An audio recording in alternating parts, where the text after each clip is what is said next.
One family, one empire, $50 billion. And in September of 2025, Rupert Murdoch made a decision that split all three in half. He picked a winner.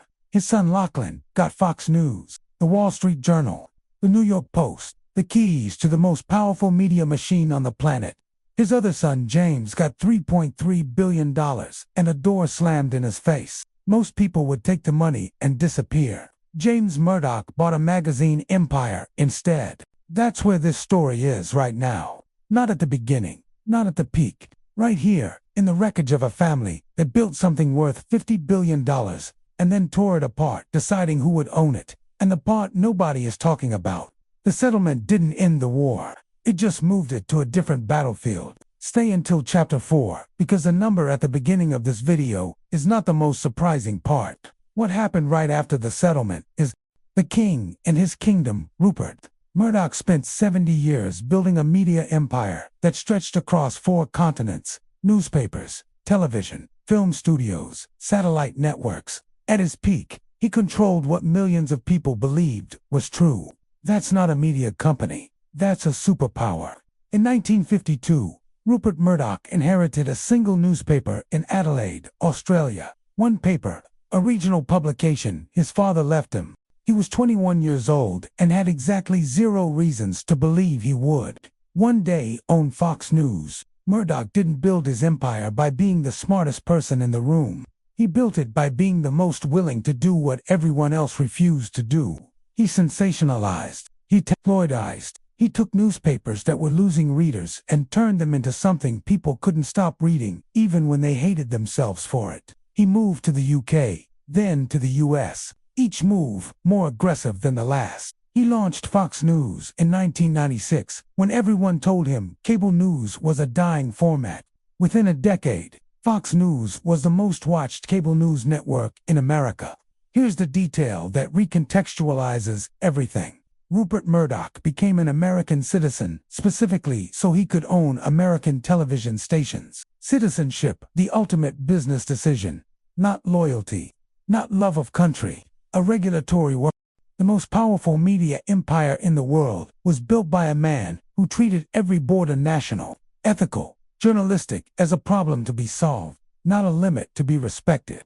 The succession problem. By 2023, the Murdoch succession had become the most expensive family argument in media history. For adult children, one empire, and a patriarch who refused to let go. Sound familiar?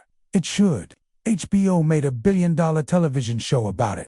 For decades, Rupert kept all 4 of his children, Lachlan, James, Elizabeth, and Prudence, close enough to feel relevant, and far enough from real power to feel dispensable. It was a masterclass in control. And it worked until it didn't. James was the one who should have won. He ran 21st Century Fox. He negotiated the $71 billion sale to Disney in 2019. By every conventional metric, he was the most qualified heir in the room. But James had a problem. He had a conscience. He publicly criticized Fox News. He disagreed with the editorial direction of his father's newspapers. He resigned from the News Corp board in 2020. Citing, in his own words, disagreements over certain editorial content. In a Murdoch empire built on editorial ruthlessness, having a conscience is a career-ending condition. Lachlan, the eldest, had been pushed out of the company in 2005 after clashing with executives. He spent years in the wilderness, running smaller companies, largely irrelevant. Then Rupert called him back. The son who left became the heir. The son who stayed became the exile.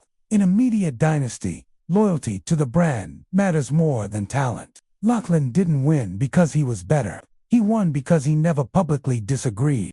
Now that you know how this ended, do you think Lachlan winning was inevitable? Or was the empire one public disagreement away from going to James? Drop your verdict in the comments. The courtroom nobody saw coming in 2023. Rupert Murdoch did something extraordinary, even by his standard. He attempted to secretly rewrite his own family trust to give Lachlan permanent, unbreakable control of the empire after his death, overruling his other children's voting rights. His other children found out, and they sued their own father. The Murdoch family trust had been designed to give all 4 children equal say after Rupert's death. It was supposed to be the one thing in the empire that was fair. It lasted until Rupert decided fairness was inconvenient. The legal battle played out in a Nevada probate court behind closed doors, under seal, with a private judge. The details that leaked were extraordinary. Testimony about family dinners turned into depositions. Private text messages became evidence. A family that had spent decades controlling narratives for a living suddenly couldn't control its own. Netflix was watching. In March of 2026, they released Dynasty, The Murdochs, a 4-part documentary built on thousands of internal documents, emails, and text messages from the trial. The family that made its fortune telling other people's stories became the story. The court ruled against Rupert. A private judge found that he had attempted to modify the trust in bad faith. For a man who had bent governments, regulators, and competitors to his will, for 7 decades, a probate court in Nevada stopped him. The one thing Rupert Murdoch could not control was a legal document he himself had created. The architect of control built a trap and walked into it. $3.3 billion and a door. In September of 2025, the war ended. James, Elizabeth, and Prudence agreed to surrender their voting rights in Fox and News Corp. In exchange, they each received over $1 billion. Lachlan got the empire. His siblings got paid to leave it. $3.3 billion is enough to do nothing for the rest of your life and never notice. James Murdoch is not the kind of person who does nothing. He never has been. While the settlement was being signed, James was already building.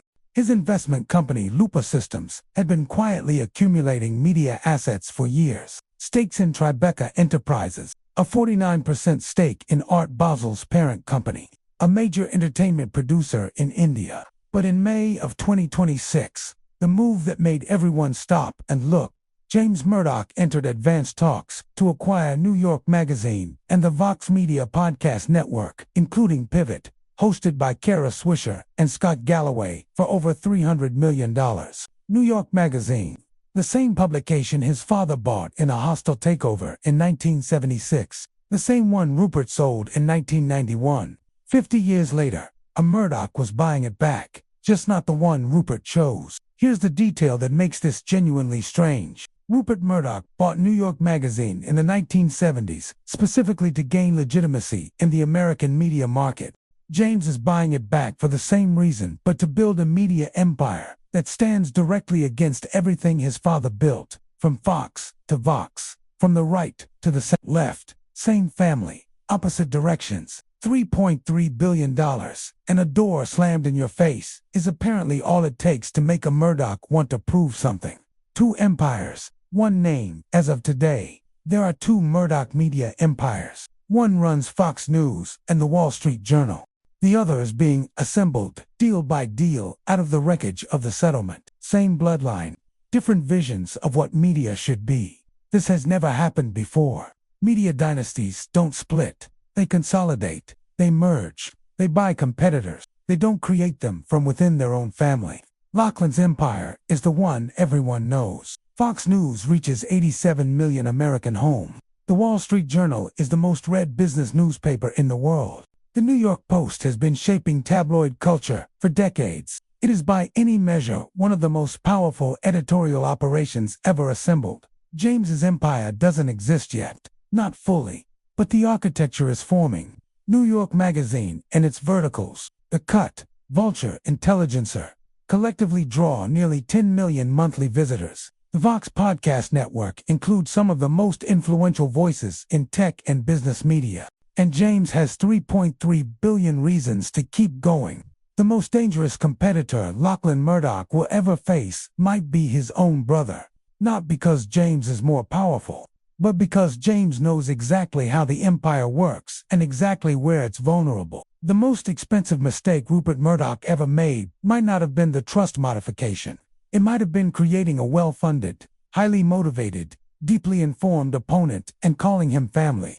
The verdict revisited. Here's what this story looks like from the outside.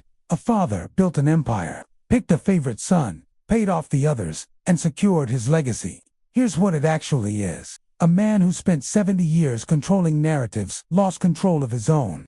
And in trying to fix it by locking Lachlan in and locking everyone else out, he accidentally created the one thing no media empire can survive: a rival who knows all the secrets. The verdict at the beginning of this video was $50 billion and a family split in two. That's still true. But the real verdict is this: Rupert Murdoch didn't just divide his fortune, he divided his dynasty. And now, the two halves are building toward a collision that nobody, including Rupert, can predict the outcome of. So here's the question I'll leave with you. If you had built something for 70 years, something worth $50 billion, would you have the courage to pick a winner? Or would the picking be the thing that destroyed everything? Next video. $1.75 trillion. One private company. And the story of how a man nobody believed in built the most valuable company on earth that you cannot buy a single share of. Yet, subscribe. That one drops this week. See you in the next one.